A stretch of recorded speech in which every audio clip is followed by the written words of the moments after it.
ಅದೆಲ್ಲ ಬಿಟ್ಟು ಇಲ್ಲಿ ಬಂದಿರಂದ್ರೆ ನಿಜಕ್ಕೂ ನಾವೇ ಭಾಗ್ಯಶಾಲಿಗಳನ್ನು ನಾವು ಭಾವಿಸ್ತೀವಿ. ಓಂ ಶ್ರೀ ಗುರುಭ್ಯೋ ನಮಃ. ತ್ರೈಲೋಕ್ಯ ಸಂಪದಾಲೈಕ್ಯ ಸಮಲೇಖನ ವಿಘ್ನತೆ ಸಚ್ಚಿದಾನಂದ ರೂಪಾಯ ಶಿವಾಯ ಬ್ರಹ್ಮಣೇ ನಮಃ. ಯಾಮೋಹಂ ಸರ್ವಲೋಕಾನಾಂ ಪ್ರಕೃತಿಂ ಶಾಸ್ತ್ರಪಾರಗಃ ತಾಂ ಧರ್ಮಾಚಾರ್ಯಾಯ ಶಂಭೋ ಶಿವಾಯ ಪರಾತ್ಮನೆ. ಗುರು ಇಲ್ಲದ ಜೀವನ ಗರಿ ಇಲ್ಲದ ಹಕ್ಕಿಯಂತೆ, ಗುರು ಇಲ್ಲದ ಜೀವನ ಗರಿ ಇಲ್ಲದ ಹಕ್ಕಿಯಂತೆ, ಪ್ರೀತಿ ಇಲ್ಲದ ಜೀವನ ನಾಟ್ಯವಿಲ್ಲದ ಹೂವಿನಂತೆ. ಪ್ರಥಮದಲ್ಲಿ ಸಮಸ್ತ ವೀರಶೈವ ಧರ್ಮದ ಕುಲಗೋತ್ರ ಪುರುಷನಾಗಿರುವಂಥ, ಬೇಡಿದವರಿಗೆ ಬೇಡಿದ ವರವನ್ನು ಕೊಡುವಂಥ ಶಕ್ತಿ ಅಧಿದೇವತೆ ಆಗಿರುವಂಥ, ಜಯಶಿವನಗರದ ಒಡೆಯನಾಗಿರುವಂಥ ವೀರಭದ್ರ ಮಹಾಸ್ವಾಮಿ ಅಡಿದವರಿಗೆ ಅನಂತ ಕೋಟಿಯ ಭಕ್ತಿಯ ನಮನವನ್ನು ಸಲ್ಲಿಸಿ, ಹೈದರಾಬಾದ್ ಕರ್ನಾಟಕ ಗಡಿಭಾಗದ ಸರಳ ಸಂತರು, ಆತ್ಮೀಯರು, ಮಾತೃ ಹೃದಯರಾಗಿರುವಂಥ ಅಭಿನವ ಶ್ರೀಗಳವರ ಚರಣಕ್ಕೆ ಅನಂತ ಕೋಟಿಯ ಭಕ್ತಿಯ ನಮನವನ್ನು ಸಲ್ಲಿಸಿ, ಐತಿಹಾಸಿಕ ಪ್ರಸಿದ್ಧವಾಗಿರುವಂಥ ಸ್ವಂತ ಮಠದ ರಥದ ಜೀರ್ಣೋದ್ಧಾರಕ್ಕಾಗಿ ಕಾರ್ಯಕ್ರಮವನ್ನು ಹಮ್ಮಿಕೊಂಡಿರುವಂಥ ಈ ಕಾರ್ಯಕ್ರಮದ ಪ್ರವಚನಗಾರರಂಥ ಆತ್ಮೀಯರಾಗಿರುವಂಥ ಶರಣಕುಮಾರ್ ಶಾಸ್ತ್ರಿಗಳೇ, ಉಭಯ ಸಂಗೀತ ಕಲಾವಿದರೇ, ತಮಗೂ ಹಾಗೂ ನಮ್ಮೆಲ್ಲರನ್ನೇ ಉದ್ದೇಶಿಸಿ ಮಾತನಾಡಿರುವಂಥ ಡಾಕ್ಟರ್ ಚಂದ್ರಶೇಖರ್ ಬಸವರಾಜ್ ಪಾಟೀಲ್ಜಿ ಅವರೇ, ಹುಮನಾಬಾದ್ ನಗರದ ಮತಕ್ಷೇತ್ರದ ಜನಪ್ರಿಯ ನಾಯಕರಾಗಿರುವಂಥ ಸನ್ಮಾನಿತ ಸಿದ್ಧಲಿಂಗಪ್ಪ ನಾಗಭೂಷಣ್ ಪಾಟೀಲ್ಜಿ ಅವರೇ, ಈ ಕಾರ್ಯಕ್ರಮದಲ್ಲಿ ಸಮ್ಮಿಲಿತರಾಗಿರುವಂಥ ಜಾತಿ ಮತ ಪಂಥವೆನ್ನದೆ ನಾವೆಲ್ಲ ಒಂದು ಭಾವನೆ ಸೇರಿದಂಥ ನನ್ನ ಆತ್ಮದ ಉಸಿರಾಗಿರುವಂಥ ಸಮಸ್ತ ಹುಮನಾಬಾದ್ ಸದ್ಭಕ್ತರೇ, ತಾಯಂದಿರೇ, ಮೃದು ಮಕ್ಕಳೇ, ನಿಮ್ಮ ಅಂತರಾತ್ಮದಲ್ಲಿರುವ ಚೈತನ್ಯ ಸ್ವರೂಪಿ ಆ ವೀರಭದ್ರ ಮಹಾಸ್ವಾಮಿಗೆ ಅನಂತ ಕೋಟಿಯ ಭಕ್ತಿಯ ನಮನ. ನಿಜಕ್ಕೂ ಬಹಳ ಒಂದು ಸಂತೋಷ, ಸಂಭ್ರಮ, ಸಡಗರ ಅಂತೇಳಿ ನಮಗಂತೂ ಭಾವಿಸ್ತಾ ಇದೆ. ಸಂತೋಷ ಯಾಕಿದೆ ಅಂತಂದ್ರೆ, ಧರ್ಮ ಪರಂಪರೆಗೊಳ್ಳುವಂತಹ ವೀರಭದ್ರ ದೇವಸ್ಥಾನದಲ್ಲಿ ಈ ವರ್ಷ 2ನೇ ಸಲ ಶರಣಬಸವೇಶ್ವರ ಪುರಾಣ ಹಚ್ಚಿದ್ದು ನಮ್ಮೆಲ್ಲರೂ ಕೂಡ ಸೌಭಾಗ್ಯ ಅಂತ ನಾವಂತೂ ಭಾವಿಸ್ತೀವಿ. ಕಳೆದ 14 ವರ್ಷಗಳಿಂದ ನಾವು ಕೂಡ ನಮ್ಮ ದೇವಸ್ಥಾನದಲ್ಲಿ ಪ್ರವಚನ ಹಚ್ಕೊಂಡು ಬಂದೀವಿ. ಆದರೆ ಇವತ್ತಿನ ಪರಿಸ್ಥಿತಿ ನೋಡೋದು ನಮಗೆ ಹೆಂಗಂತ ಇದೆ ಅಂತಂದ್ರೆ, ನಾವು ಹುಮನಾಬಾದ್ ನೋಡ್ತೇವೆ ಮತ್ತು ಯಾವ ಊರು ನೋಡ್ತೇವೆ ಅಂತ ನಮಗಂತೂ ಭಾವಿಸ್ತಾ ಇದೆ. ನಿಜಕ್ಕೂ ಕೂಡ ಧರ್ಮ ಎಲ್ಲಾದರೂ ಉಳಿದು ಅಂದ್ರೆ ನಮ್ಮ ಹುಮನಾಬಾದ್ ಊರಾಗ ಉಳಿದಂತೇಳಿ ಭಾಳ ಹೆಮ್ಮೆಯಿಂದ ಹೇಳಕ್ಕೆ ಇಷ್ಟಪಡ್ತೇವೆ. ಯಾಕಂದ್ರೆ ಸಮಯ 6 ಗಂಟೆಯಿಂದ ರಾತ್ರಿ 9 ಗಂಟೆವರೆಗೂ ಬಿಡುವಿಲ್ಲದ ಜೀವನದಲ್ಲಿ ತಾವು ಟಿವಿ ಬಿಟ್ಟು ಈ ರೀತಿಯಲ್ಲಿ ಧರ್ಮ ಕಡೆ ಹೊಂಟ್ರ ಅಂದ್ರೆ ನಿಜಕ್ಕೂ ಕೂಡ ಅದ್ವೈತವಾದಂಥ ಹುಮನಾಬಾದ ಇತಿಹಾಸ ಇದೆ ಅಂತ ನಾವು ಭಾವಿಸ್ತೀವಿ. ಯಾಕಂದರೆ ಶಾಸ್ತ್ರಿಗಳು ಹೇಳ್ತಾ ಇದ್ದರು, ಮಾತಿನಲ್ಲಿ ಸುಂದರವಾದ ಮಾತುಗಳು ಹೇಳಿದ್ರು. ಏನು ಸುಂದರವಾದಂತಂದ್ರೆ, ಭಾಳ ಬಂಗಾರ ಆಗಬೇಕಂದ್ರೆ, ಜೀವನ ಚೆನ್ನಾಗಿರ್ಬೇಕಂತಂದ್ರೆ ಸರಳ ಮಾರ್ಗಗಳು ಹೇಳ್ತಾ ಬಂದಿದ್ರು. ಅದು ಒಂದು ಸುಂದರವಾದಂಥ ಮಾತು ನಮ್ಗೆ ಇಷ್ಟ ಬಂತು.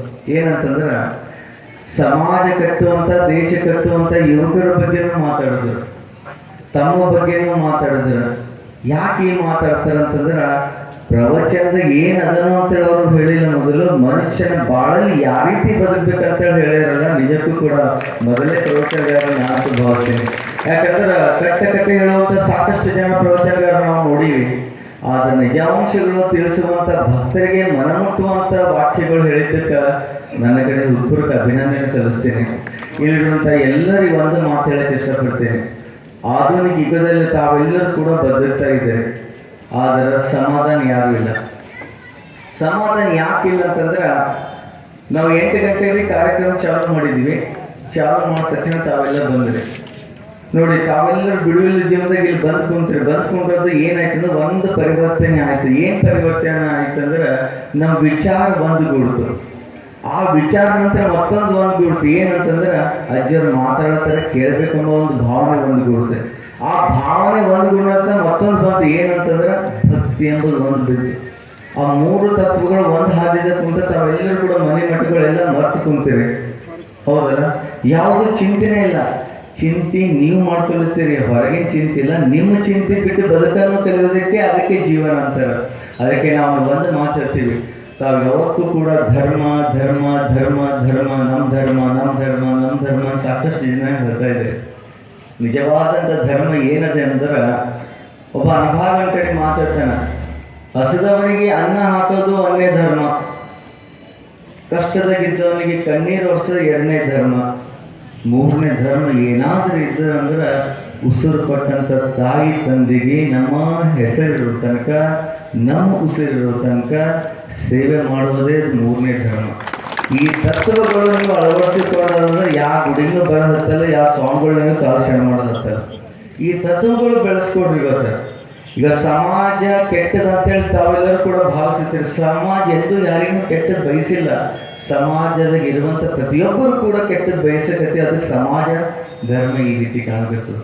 ಇವತ್ತಂದರೆ ಸಾಕಷ್ಟು ದಿನಗಳ ಒಂದು ಆಸೆ ಇತ್ತು, ಒಂದು ಪ್ರವಚನ ಹಚ್ಚಬೇಕು ಕೇಳಬೇಕಂತ ತಮಗೆಲ್ಲ ಒಂದು ಮನಸ್ಸಿತ್ತು.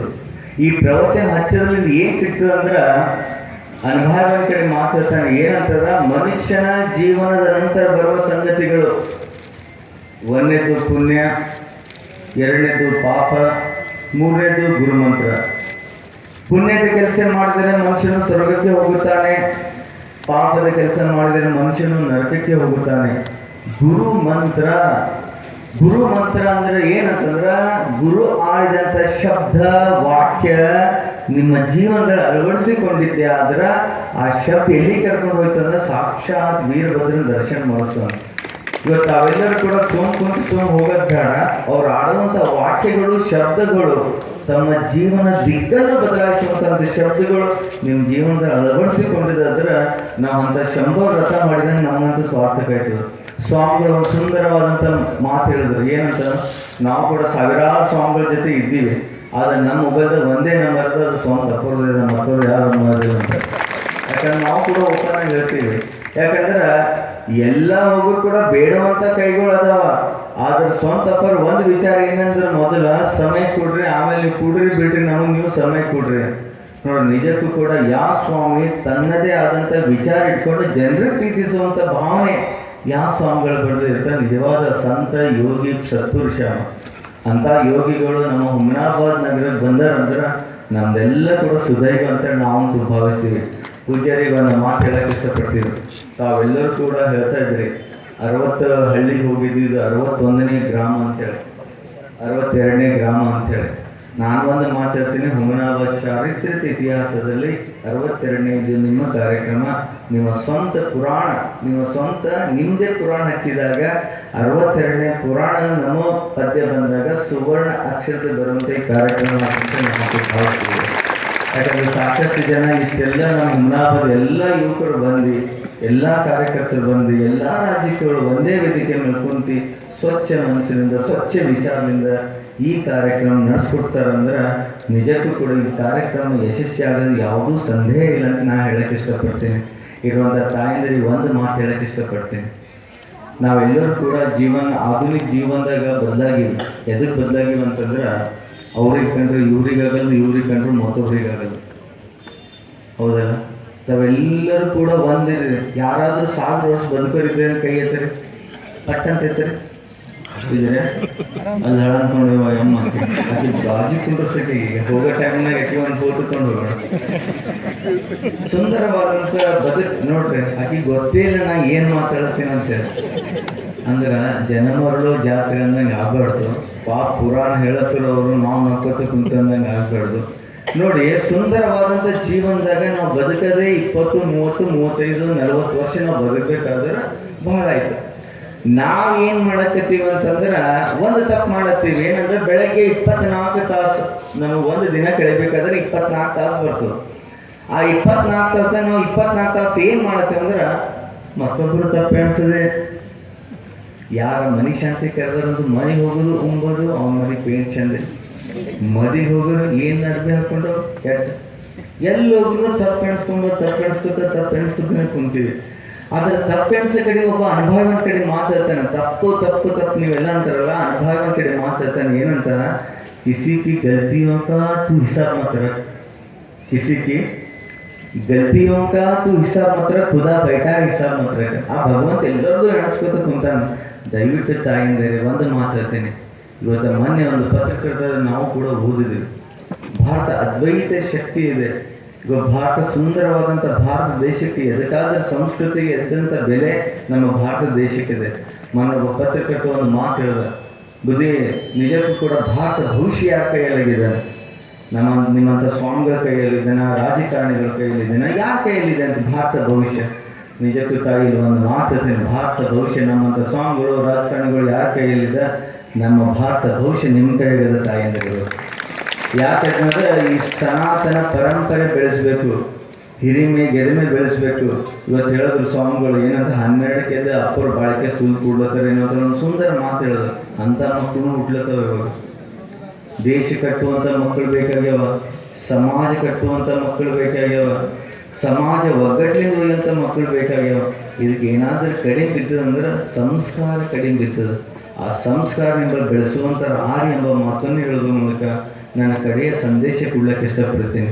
ಯಾಕಂದರೆ ಸಾಕಷ್ಟು ಜನ ತಾಯಿಂದರು ಸೇರಿ ಏನಂತಂದ್ರೆ ಮೊನ್ನೆ ಅಮಾವಾಸ್ಯೆ ದಿವಸ ನಾವು ಮಲ್ಲಿಕಾರ್ಜುನ ಮಹೇಶ್ವರ ಕೂತಿದ್ವಿ ಇಲ್ಲಿ ದೇವಸ್ಥಾನದಾಗ. ಒಬ್ಬಕ್ಕೆ ಹೆಣ್ಮಗಳು ಬಂದರು. ಹೆಣ್ಮಗಳು ಬಂದಾಗ ಒಂದು ಮಾತಂದಳು ಏನಂತ, ಬುದ್ಧಿ ನನ್ನ ದೊಡ್ಡ ಮಗ 10, 27, 22 ಮುಗಿದು 30ನೇ ಏಜಿಗೆ ನಡೆದನ್ರಿ, ಮದುವೆ ಕಣ್ಕಣ ಭಾಗ್ಯ ಹೊಂಟಿಲ್ರಿ. ಮತ್ತು ನನ್ನ ದೊಡ್ಡ ಮಗಳಿಗೆ ಸಂತಾನ ಭಾಗ್ಯ ಆಯ್ತಾ ಇಲ್ರಿ ಅಪ್ಪ. ನನ್ನ ಮನೆಗೆ ಪೀಡ ದರಿದ್ರತನ ಅಪ್ಪೆಸ್ತನ ಸುತ್ತಾನಪ್ಪ. ನನ್ನ ಪಾದ ನನ್ನ ಮನೆ ಹಾಕಿ ನನ್ನ ಪೀಡ ದರಿದ್ರತನ ಹೋಯ್ತದೇನೋ ಅಂಥೇಳಿ ಆ ಹೆಣ್ಮಗಳು ಅಂದಳು. ಆ ಹೆಣ್ಮಗಳಿಗೆ ನಾವು ಏನು ಅಂದೇವು ಅಂದ್ರೆ, ನನ್ನ ಪಾದಕ್ಕೂ ನಿನ್ನ ಪೀಡಕ್ಕೂ ಸಂಬಂಧ ಏನು ಬೇಕಲ್ಲ? ಸಂಬಂಧ ಬೇಕು. ನಿನ್ನ ಪೀಡ ನಿನ್ನ ಸಂಕಟ, ನಮ್ಮ ಪಾದ ನನ್ನ ಸಂಕಟ. ಪೀಡ ದರಿದ್ರತನ ಅಪ್ಪಿಸಿತನ ಇಲ್ಲಿ ಕುಂತ ತಾಯಿಂದ ಒಂದು ಮಾತಾಡ್ತೀನಿ, ಕಿವಿ ಕೊಟ್ಟು ಕೇಳ್ರಿ. ಪೀಡ ದರಿದ್ರತನ ಅಪ್ಪಿಸಿತನ ಯಾವಾಗ ಸುತ್ತು ಅಂದ್ರೆ ನಾವು ಕಟ್ಟಿ ಮೇಲೆ ಕುಂತು ಮತ್ತೊಬ್ಬರು ಬೆಂಕಿ ಹಚ್ಚ ಮಾಡಿ ಮಾತಾಡ್ತೇವೆ, ಅವಾಗ ಸುತ್ತು ತಾಯಿಂದ ಆಡ್ಲಿಕ್ಕೆ.